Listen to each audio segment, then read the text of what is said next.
This is a temporary blip. Okay, what happened under the Biden administration is the gas prices were high for 4 years. It's not going to last forever. We're going to take care of business. We're going to come back home. And when that happens, you're going to see energy prices come back down to reality. J.D. Vance is not stupid. He knows it is the economy. You don't win on speeches. You win on making life cheaper for the average American. And yes, there is a war. We've talked about it a lot. Yes, things are messy. Things look rough for the GOP in the midterms. But guess what? The only thing that Republicans have going for them in the midterms is Democrats, who are even less trusted on the economy, and they know it. Virginia Governor Abigail Spanberger, for example, was elected to make things cheaper in Virginia. She hasn't. Democrats in her state house want to raise taxes. Democrats are now swooning over Illinois Governor J.B. Pritzkar. His hand-picked Senate candidate cruised in last night. But Pritzkar will have to sell America on why we would all want to be Illinois come 2028.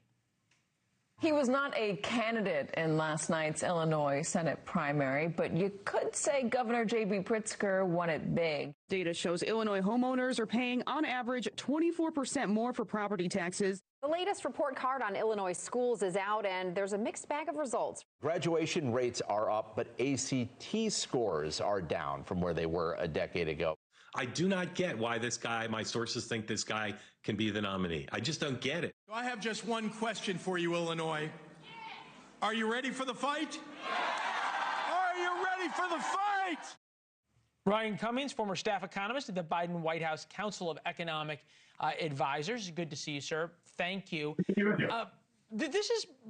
I'm trying to figure this out from J.B. Pritzkar. I know you're not fully a political guy, but I'll let you take a crack at it.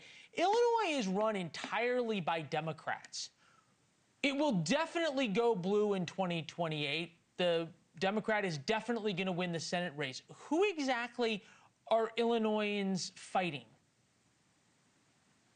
Well, I think a lot of people feel that right now there's a fight with the Trump administration. You see this reflected here in California as well with Governor Gavin Newsom. Yeah, no and kidding. They feel that the government.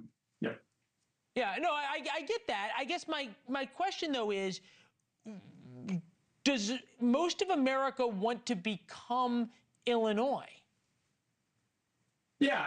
I mean, I think Illinois has a lot of challenges, just like California and a lot of other states do. So it's unclear whether they want to become Illinois or Texas or any individual state in particular. I believe that Governor Pritzkar, much to his credit, they have had significant credit upgrades in their municipal bonds or in their state bonds that they've issued. He's gotten together a budget plan. He's worked through several major initiatives, such as the legalization of marijuana. He does have quite a bit to his name to run on. Now, whether the country wants some of those policies or not is going to be another question. But again, as you mentioned, I'm not a political guy. You're not a political guy, and that's fair. But let's get back to the economics here. Democrats have to convince America they're going to be better than Republicans. Companies that have left Illinois, for example, Boeing, Citadel, Caterpillar, many others. But there's a larger point here. Is what politicians are picking up on is an anger at one party, or is it that the working class of America is just angry at the ruling class of America? It doesn't matter who's in power. Yeah, I mean, I would have to agree with you on the latter. I think what we've broadly seen, and which is a large part of the reason why President Trump has gotten elected, is a backlash to feeling like elites have left them behind, whether they're Democrats or Republicans. I don't think the American people see broadly in partisan lines like that, but instead, is there a rich guy who doesn't care about me that's leading us? Yeah, or a bunch of rich guys who are paying off the guy who's leading us. Either way. Yeah. Sorry, yeah. I didn't mean pay off. I meant donate. Okay, sorry. I apologize to the lawyers who are watching. There is, though, this idea, and I think it's a little premature, 16 days into the war with Iran that we've reported on going quite well, that the economy is melting down. Take a listen. Today, far worse news on prices than expected. It's almost the worst of both worlds. I guess stagflation would come close to describing the situation. The Fed does now expect inflation will accelerate. The implications of events in the Middle East for the U.S. economy are uncertain. You saw the GDP numbers, 0.7%. You saw last month's job numbers, minus 92,000. The hell is going on in this country? You have a lot more economic degrees than I do, but really melting down, I don't think we're there yet. Yeah, as an advisor in the past, we would typically tell policymakers and politicians to not over torque, which in this case, I think describing things as melting down as if it were the fall of 2007 is way too far. I mean, growth has slowed. We've seen slowing in hiring. We've obviously seen gas prices increase pretty dramatically. That's going to weigh. All of these things are weighing on growth and aren't necessarily great. But to say the economy is bad right now, I think is inaccurate. And to say it's melting down in real time is probably a step too far, certainly at this point. I've written down and will use in the future the term over torque. I'm going to look up what it means, but I like it. This is the problem, though, for Democrats who want to convince Americans that they can provide all of these free things, especially on a state-by-state basis. The people who pay for all those things are the rich folks who are now leaving the high-tax states. Don't ask me, ask Kathy Hochul, governor of New York. I need people who are high net worth to support the generous social programs that we want to have in our state. I have to look at the fact that we are in competition with other states who have less of a tax burden on their corporations and their individuals. Businesses looking at Texas, they're not going there because they have a nicer governor. I know that for sure.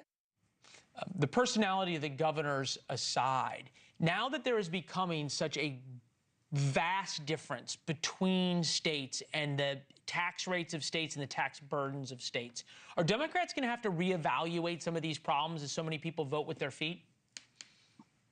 It's not clear how big of a problem this migration is. So certainly there's a lot of notable headlines about, for example, Ken Griffin moved from Chicago to Miami. But at the same time, AI is still here in the heart of Silicon Valley in California. Wall Street is still in New York City. They're leaving. Facebook, Zuckerberg left. Come on, everybody who can is getting out.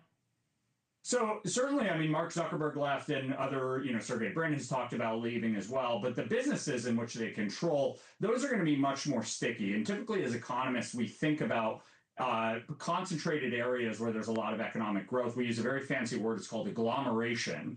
And meaning all of that economic activity, whenever it's closely together, is really hard to move. And part of the reason it's so hard to move is everybody has to decide really on the same place at the same time. So some people going to Miami, some people going to Nashville, some people going to Austin. That's not going to cut it to break the dominance of Silicon Valley or Wall Street. Everybody will have to go to one. Just have to make sure you don't over torque. Ryan, it's always fun. Yeah, absolutely. Absolutely. It's good to see you. Thank you. Thank you for watching. Subscribe below and download our NewsNation app right now on your phone, and you will get fact-based, unbiased news for all Americans.